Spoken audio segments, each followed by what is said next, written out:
विश्वानि देव सवितर्दुरितानि परासुव यद्भद्रं तन्यासुव। ओम। सभी को सादर प्रणाम, नमस्ते।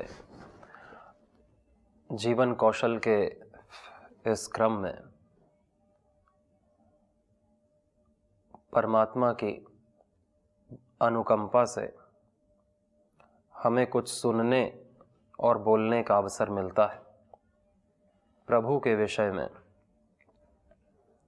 जिस विषय पर बोलने के लिए अधिकतर हमारे पास समय नहीं होता, सुनने के लिए समय नहीं होता, प्रभु की कृपा से किसी न किसी निमित्त के माध्यम से हमको प्रभु बुलवाते हैं, सुनवाते हैं, अपने विषय में इतनी कृपा करते हैं कि मेरा भक्त मुझसे दूर ना हो, मेरा साधक मुझसे दूर ना जाए। यह प्रभु की कृपा है, हमारा पुरुषार्थ नहीं। जो चीजें सामने से हमें प्राप्त होती हैं, जो घटनाएं, जो परिस्थितियां जिसमें हमारा कोई पुरुषार्थ नहीं हुआ, वो प्रभु की कृपा से हमें प्राप्त हुई है। इसलिए हमें उसमें संतुष्ट रह करके उसको प्रभु का प्रसाद मान करके स्वीकार करना चाहिए और उसे पूरी ईमानदारी से उसमें अपनी भूमिका निभानी चाहिए। जो चीज हमने नहीं पैदा की, हमने नहीं बनाई और वो हमारे सामने आकर के खड़ी है, हमको प्रस्ताव दे रही है, तो वो हमें स्वीकार करना चाहिए। उससे लड़ने का, झगड़ने का, उसका विरोध करने का प्रयास, साहस नहीं करना चाहिए, क्योंकि वो प्रभु की कृपा से हमें प्राप्त हुई है। ये सुनने का अवसर, ये समय, ऐसा मन नहीं तो सुनने की परिस्थिति भी होती है, बोलने की परिस्थिति भी होती है, लेकिन मन नहीं होता। मन किसी और ही विषय में रमता है, मन किसी और ही विषय की इच्छा करता है, तो भी सारी परिस्थितियां व्यर्थ हो जाती हैं। परिस्थितियां भी हैं, समय भी अनुकूल है और इच्छा भी है। ये भगवत कृपा से प्राप्त होता है और भगवत कृपा उसी पर होती है जो पुण्यवान है, पुण्यशील हैं, धर्मात्मा है। और पुण्यशील वही हैं, धर्मात्मा वही हैं जो धर्म का आचरण करते हैं, जिनके मन में प्रभु के लिए प्रेम है, भक्ति है, सबके प्रति सद्भाव है। उनसे अपने आप धर्म का आचरण होता है, उनसे अपने आप ही सत्कर्म होते हैं, पुण्य उनके अपने आप ही बढ़ते हैं। पुण्य और धर्म पर चलने के लिए उनको कुछ अतिरिक्त अनुष्ठान नहीं करने पड़ते। कुछ साप्ताहिक, मासिक, वार्षिक व्रत, उपवास, अनुष्ठान आदि अलग से नहीं करने पड़ते। करने अच्छी बात है, परंतु हमारा हर एक कर्म सद्भाव पूर्वक हो, यदि हमारा हर एक कर्म यदि निश्छलता से, निष्कपटता से, निस्वार्थ से निकले, तो वो यज्ञ बन जाता है, तो वो कर्म सत्कर्म बन जाता है, मुक्ति देने वाला बन जाता है,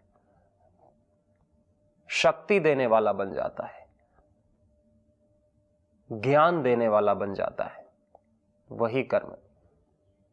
यज्ञ अर्थात कर्मणो अन्यत्र लोको अयम कर्म बंधनः तदर्थम कर्म कौन्तेय मुक्त संगः समाचर। मुक्त होकर के कर्म करना, अनासक्त होकर के, अप्रमक्त होकर के, निस्वार्थ होकर के,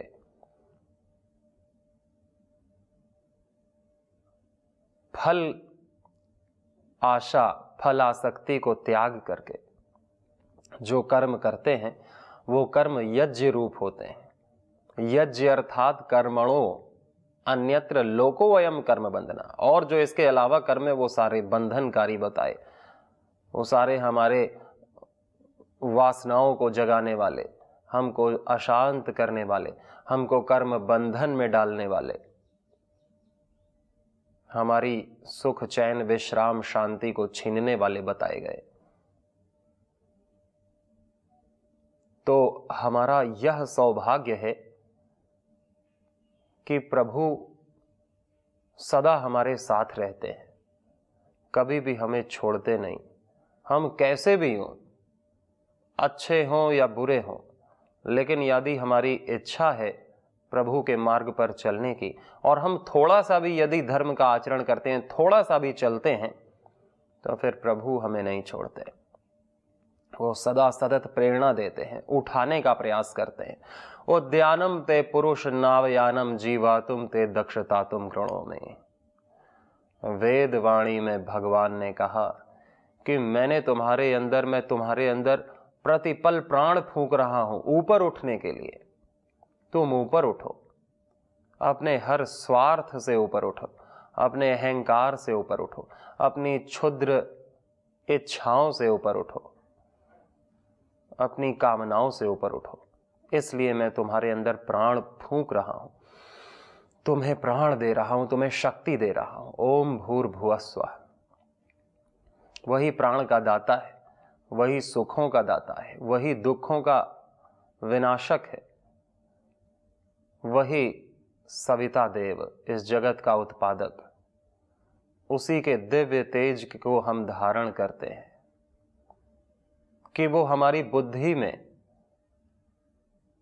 अपना ज्ञान दे, अपना मार्गदर्शन दे, और वह मार्गदर्शन हमको सदा प्राप्त होता रहे और हमें सतपथ पर चलने की प्रेरणा मिलती रहे। जिस चीज के लिए हम प्रेरित हो जाते हैं उसी को हम करते हैं, और यदि हम गलत दृश्य देखते हैं तो गलत वृत्तियां अंदर से जागृत हो जाती हैं, मन में, चित्त में गलत वासनाएं, गलत संस्कार जागृत होते हैं, और गलत संस्कार हमको गलत काम करने के लिए प्रेरित कर देते हैं, और फिर व्यक्ति गलत काम कर देता है, और फिर जब गलत काम करने पर फिर उसका गलत अभ्यास बन जाता है और संस्कार जागृत हो जाते हैं। इसी तरह हम ऐसा कुछ नहीं करते कि जैसे प्रभु की स्मृति जागृत हो। जिस प्रकार अलग अलग चीजों की इच्छा होती है, रूप रस गंध दिव्य भोजन और सम्मान की इच्छा, स्मृति जागृत होती है हमारे भीतर कि हमको ये मिलना चाहिए।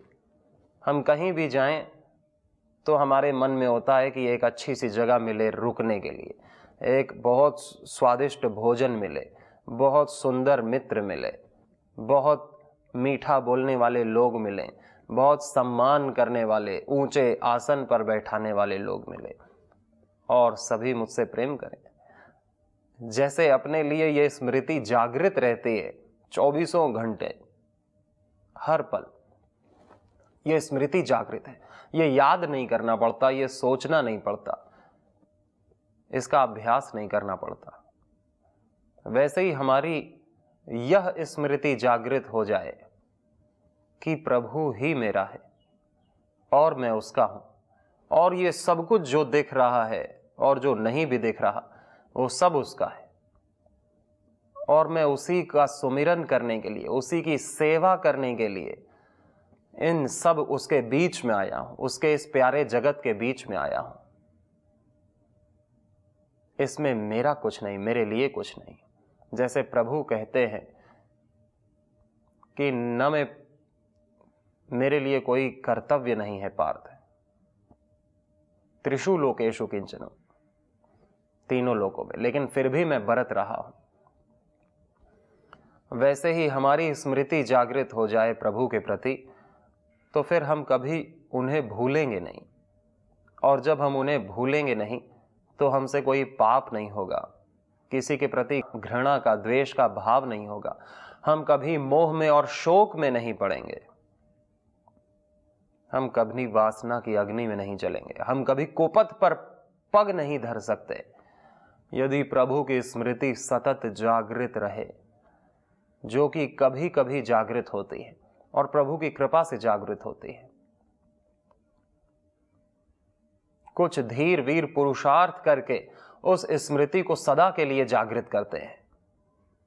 धारणा, ध्यान, समाधि के माध्यम से, सत्संग के माध्यम से, तप त्याग के माध्यम से उस स्मृति को जागृत करना, कि जिस स्मृति के जागृत होते ही व्यक्ति स्वतः ही सत्संगी, ध्यानी, ज्ञानी, भक्त, सिद्ध बन जाता है, संत बन जाता है, साधु बन जाता है, सन्यासी बन जाता है। अपने आप उस स्मृति के जागृत होते ही चमत्कार होता है। वह स्मृति हमारी सतत बनी रहती है। फिर यद गत्वा न निवर्तन्ते तद धाम परमम मम, वो प्रभु के धाम की स्मृति एक बार बन गई तो फिर व्यक्ति उससे वापस नहीं आ सकता। वो इतनी आनंददायक, सुखदायक, शांतिदायक होती है कि उससे वापस आने का तो सवाल ही नहीं।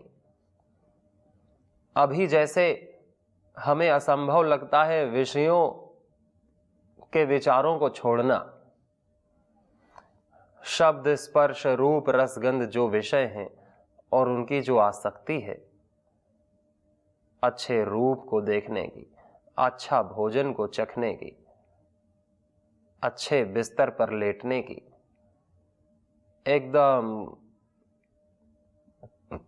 ऐसी जो विषयों की कामना की जो स्मृति है, जो जागृत है, और जिसकी वजह से व्यक्ति अपने विषयों, इंद्रियों का गुलाम बना रहता है और समझदार बन करके भी, ज्ञानी बन करके भी बुरे काम नहीं छोड़ पाता, बुरी आदतें नहीं छोड़ पाता,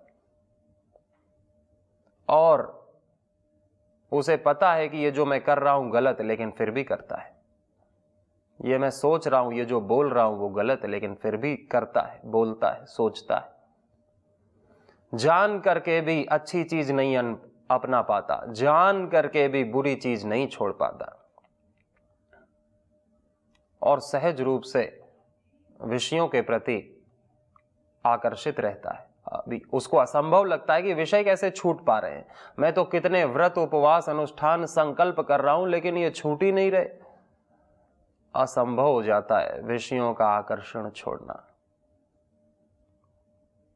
वैसे ही असंभव हो जाता है प्रभु का, जिसने उनके समर्पण का आस्वादन किया, उनकी स्मृति को जागृत किया।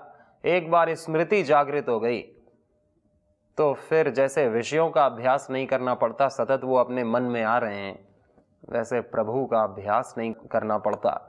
घंटों घंटों बैठ करके जप करते हुए, नाम जपते हुए, तीर्थ करते हुए, प्रवचन सुनते हुए वो सतत हमारे चित्त में जागृत रहते हैं, और हम उनमें जागृत रहते हैं, वो हम में जागृत रहते हैं। ना तो हम उनके लिए अदृश्य होते हैं, ना वो हमारे लिए अदृश्य होते हैं। यो माम पश्यति सर्वत्र सर्वम च मयि पश्यति तस्याहम न प्रणश्यामि सच में न प्रणश्यति।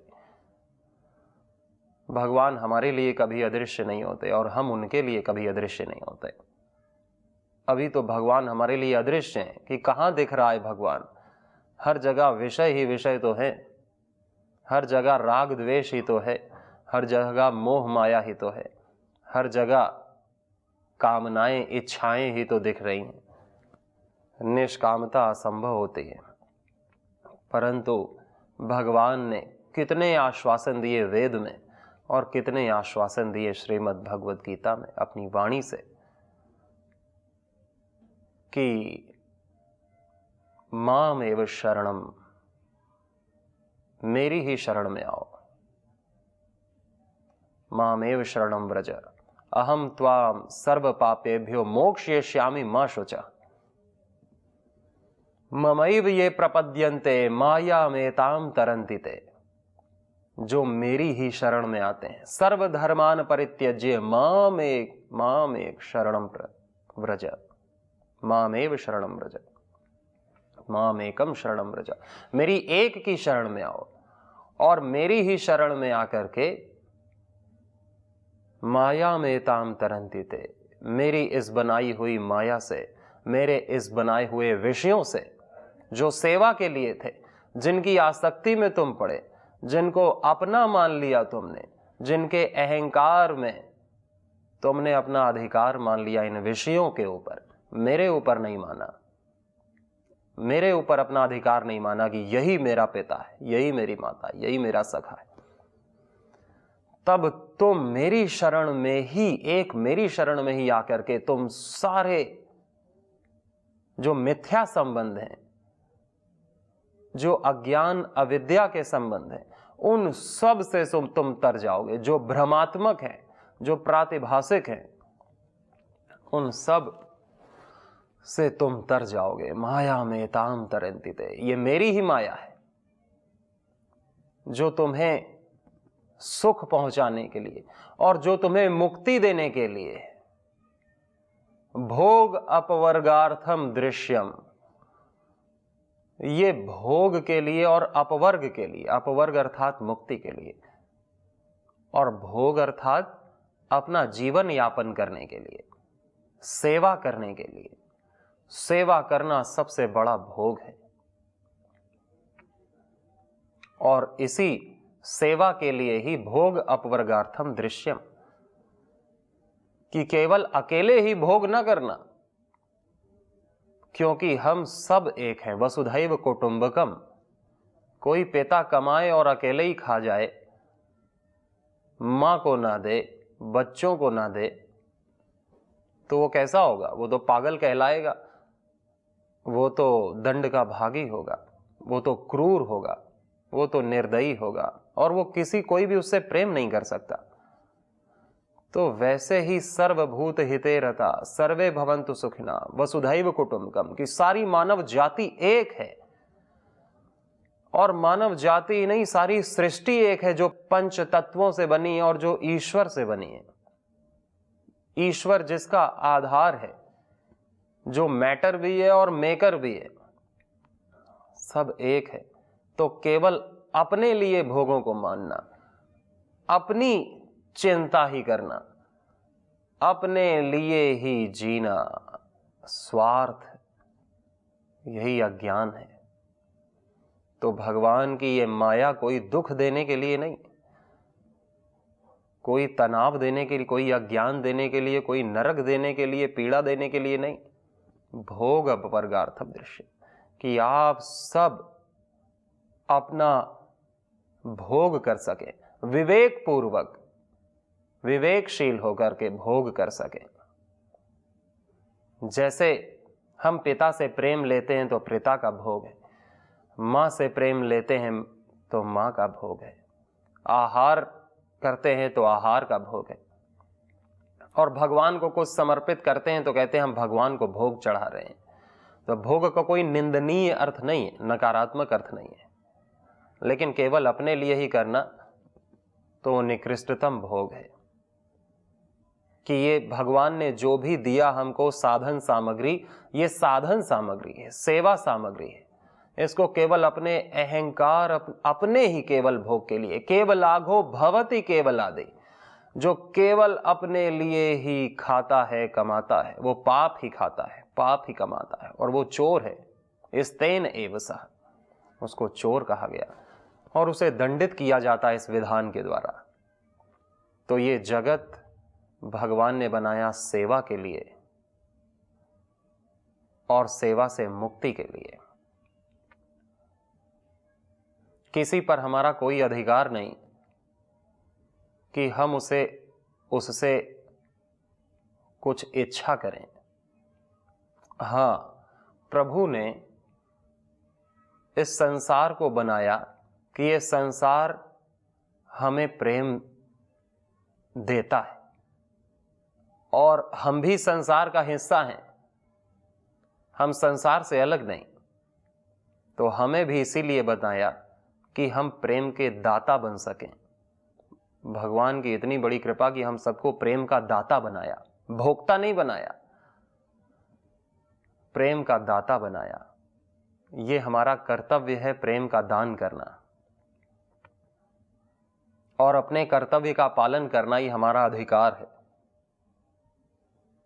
अपने अधिकार का पालन, अपने अधिकार को प्राप्त करना। प्रेम का दान करने में बहुत प्रसन्नता, आनंद होती है कि हम प्रेम का दान करें। जिस प्रकार प्रेम का दान ये वायु कर रही है कि मैं श्वास ले सकूं, ये वायु कहती है कि ये बालक प्रेम से, आनंद से श्वास ले सके।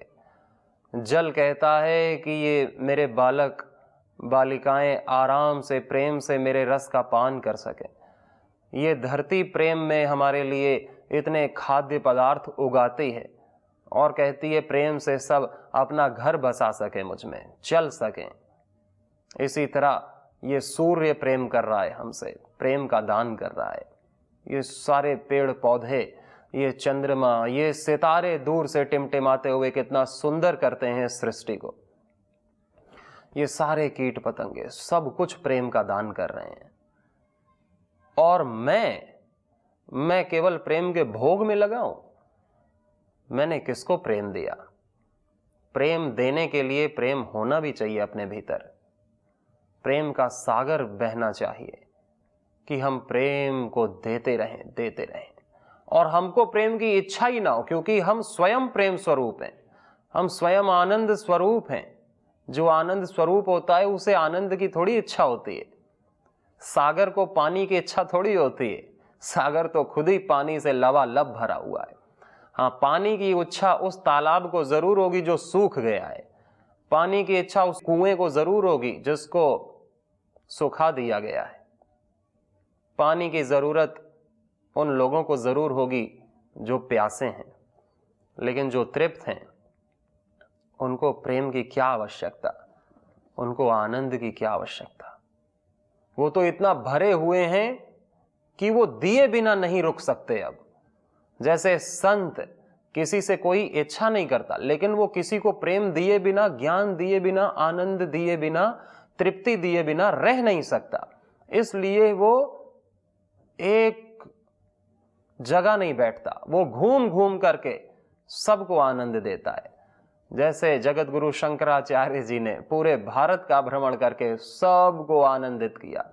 महर्षि दयानंद के इतने उपकार हमारे ऊपर, घूम घूम करके, यहां तक कि जो दुष्ट लोग थे उनकी गालियां सह करके, उनसे विष पान कर करके भी आनंद दिया। संत तो ऐसा ही होता है, और हम सबके भीतर वो संत है। बस हमें जागृत करना है कि हम सबके भीतर वो आनंद का सागर है। बस उस बांध को तोड़ना है कि वो सागर हम तक पहुंच नहीं रहा, हमारे ही भीतर से बाहर नहीं निकल रहा, वो सूर्य प्रकाशित नहीं हो रहा है अंदर का।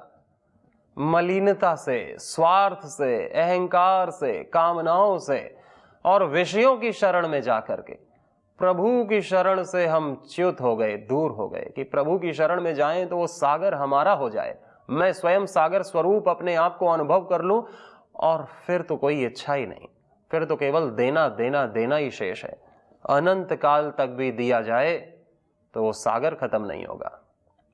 एक गीत भी गाते हैं, तू प्यार का सागर है, तू प्यार का सागर है, तेरी एक बूंद के प्यासे हम, तेरी एक एक बूंद के प्यासे हम एक बूंद के प्यासे हैं, लेकिन हम स्वयं ही प्रेम का सागर हैं। प्रभु ने मनुष्य को अपने से इतर नहीं बनाया, भगवान ने किसी को भी अपने से इतर नहीं बनाया। सृष्टि प्रभु का ही तो रूप है। जैसे ये सृष्टि प्रभु की तरह ही हमसे प्रेम कर रही है। प्रभु अदृश्य होकर के प्रेम कर रहा है और ये पूरी सृष्टि दृश्य होकर के हमसे प्रेम कर रही है। ये पांचों, ये तत्व, ये सारे जीव हमारे लिए जी रहे हैं, हमको आनंद दे रहे हैं। तो मैं इनसे अलग नहीं हूं। मैं क्यों अपने आप को अलग थलग मान रहा हूं? सागर से बूंद अलग हो जाएगी तो उसका क्या अस्तित्व बचेगा? पत्ता पेड़ से अलग हो जाएगा तो उसका क्या अस्तित्व बचेगा? वो दुखी रहेगा, सूख जाएगा। ऐसे ही हम प्रेम के सागर से अलग हो रहे हैं। अलग नहीं होना।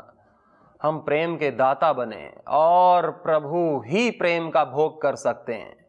प्रेम इतनी दिव्य वस्तु है कि सर्वशक्तिमान ही उसका भोग कर सकता है और वो सर्वव्यापक है, सबके भीतर है।